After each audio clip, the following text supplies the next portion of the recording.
Krásný dobrý večer všem. Já bych vás tady chtěla přivítat a chtěla bych začít něčím, co jste asi všichni slyšeli už 1000krát, že byste měli mít život v rovnováze. Nemít ho ani v jednom, ani v druhém extrému. A co taková hormonální rovnováha? A co to dělá s tělem, když v hormonální rovnováze není? A jak může vypadat taková regenerace při cestě za hormonální rovnováhou? To asi zní všechno dost plytce. Tak dobře, já budu konkrétní a hodně osobní. Pro někoho možná až moc. Povím vám totiž svůj příběh regenerace, psychické i fyzické, na cestě za hormonální rovnováhou. Pojďte se se mnou vrátit o 10 let zpátky. Je mi něco přes 20, rozišla jsem se svojí první láskou a protože neočekávám pravidelnou sexuální aktivitu, tak vysazuju antikoncepci. Přijde nepravidelná menstruace, akné, vypadávání vlasů a pár kilo navíc, ale říkám si, že to je v pohodě. To jsou přece hormony, ne? Když už to ale nějakou dobu trvá, navštívím svou gynekoložku, která po běžné prohlídce prohlásí: máte syndrom polycystických vaječníků. To mají v poslední době holky docela často. V životě jsem o tom neslyšela a když naváže větou, že možná budu mít jednou potíže, až se budu snažit o děti, docela mě zamrazí, protože dítě jsem vždycky chtěla. Nicméně její další informací je, že jediným lékem na to, jak zvládnout příznaky, které mě trápí, je antikoncepce. A tak šahám po tom nejjednodušším řešení. Chci přece být zase krásná, jak jinak. Když ale přijdu domů, googlím. A Google mě dost vystraší, protože příznaky, jak ty fyzické, tak ty psychické, které se k PCOS, jak se zkracuje, syndrom polycystických vaječníků, vypadají dost děsivě. Vypadají neslučitelný s normálním životem. A je tam taky číslo. 10% žen trpí tímto syndromem. To mi přijde děsně neuchopitelný. A co vám? Tak si pojďme něco vyzkoušet. Všichni z vás jste při vstupu sem dostali jmenovku. Když se ale podíváte dovnitř, můžete trošičku natrhnout jedno to očko, někdo z vás to má uvnitř červený. Poprosila bych ty z vás, který to tak máte, abyste zvedli ruku, nebo klidně i tu samotnou jmenovku. A na vás krásně vidím, perfektní. A poprosím všechny, abyste se rozhlédli, kolik lidí má tady dneska zdviženou ruku. Je to totiž zhruba taky 10% z dnešní návštěvnosti. Není to úplně málo, co? Ruce dejte klidně dolů, ať se nám neodkrví. A teď si jenom řekneme, že těch 10% lidí z PCOS nebo žen z PCOS není úplně přesný číslo. Protože ženy nebo dívky se často tu svoji diagnózu dozví až ve chvíli, kdy se snaží otěhotnět. Takže o tom dost často dlouho nevědí. Teď se vraťme ale zpátky k mému příběhu. Já totiž nikoho s touhle zvednutou rukou, nikoho dalšího z PCOS doby to řešil neznám. A připadám si hrozně divně a připadám si v tom hrozně sama. Takže si tohleto tajemství zakopávám hluboko do sebe a ví o něm jenom mamka a pár mých kamarádek. Říkám si, že to začnu řešit, až budu chtít mít děti. A tak roky plynou a nikdo nic neví, až se stane jedna věc. Moje mamka skončí v nemocnici s plicní embolií. Ale nebojte se ničeho, protože má tuhej kořínek, tak to všecko hezky zvládne. Až na to, že se přijde na to, že má genetickou mutaci, která je vlastně ve spojení s vysokou srážlivostí krve a to se vylučuje s užíváním antikoncepce. Tahle ta genetická mutace je dědičná. Takže mě hned na druhý den pošlou šupky hubky na testy a zjistí se, že jsem vyhrála další jackpot. Mám i tohle onemocnění.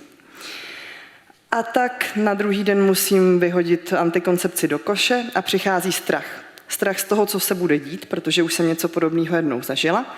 A zároveň strach z odmítnutí, protože budu muset s pravdou ven. Můj tehdejší přítel o mém onemocnění neví.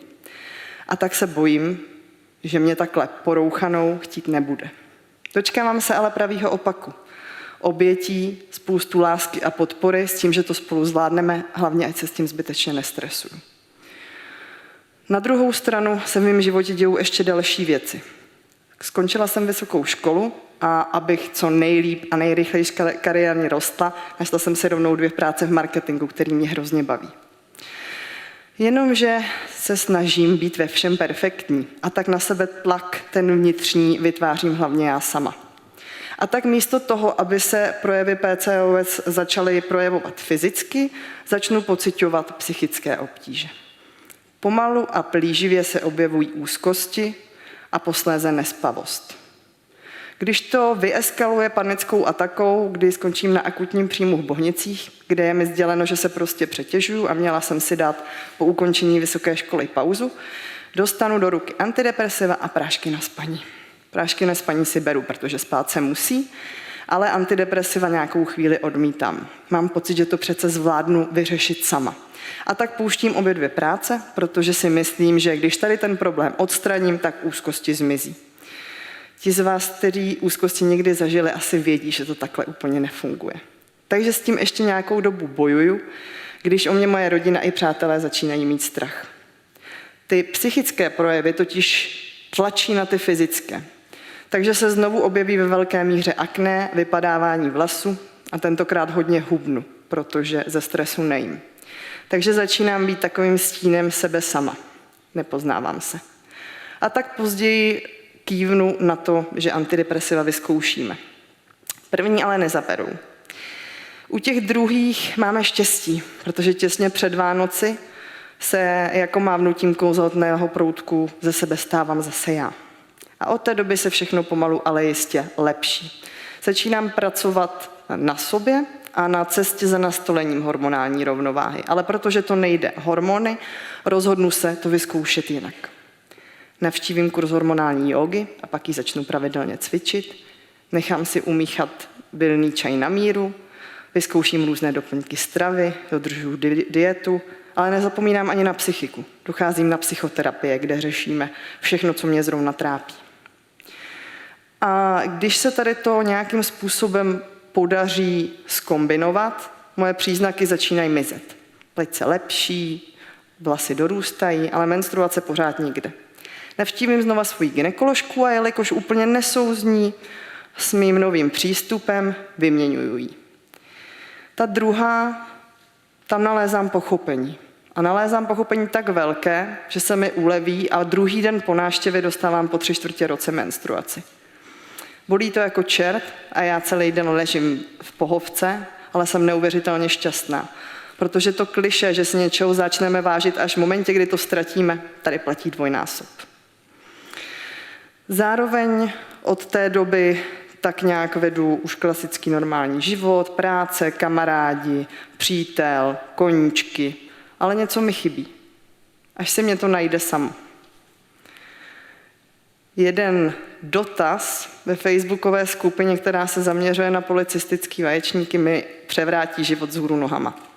Jakási Anna Sedláková tam píše. Hrozně mě štve, že se tady o PCOS a neplodnosti vůbec nemluví a nikdo o tom nic neví. Chcete to změnit? Zprávu si čtu a vyloudí mi úsměv na tváři, protože přesně tohle bych chtěla, aby se dělo, když jsem svoje problémy spojené s PCOS akutně řešila. Já tak ji odepisuju. Vyměníme si několik zpráv a pak se domluvíme na osobním setkání. A je to láska na první pohled. Sedneme si a chvíli na to začínáme společně vytvářet web, který je takovým základním kamenem našeho projektu. Pojmenujeme se Indiánky. Možná vás to jméno zarazilo. Je to hned z několika důvodů. Za prvý se to velice dobře pamatuje, za druhý jsme chtěli něco, co bude zosobňovat archetyp silné ženy a za třetí byla volná doména. Tak a od té doby, co jsme se takhle seznámili, tak uplynuly i 4 roky. Byla to jízda, bylo to krásný a něco, z čeho jsem si myslela, že bude můj koníček a bude to nějaký blogísek, kde se vypovídám a bude dobře, se stala vášeň. Vášeň a projekt, který je pro mě neuvěřitelně smysluplný. V současné době s Indiánkama děláme to, že se snažíme právě nabízet podporu, komunitu a bezpečný prostor těm ženám a dívkám, které tato problematika trápí.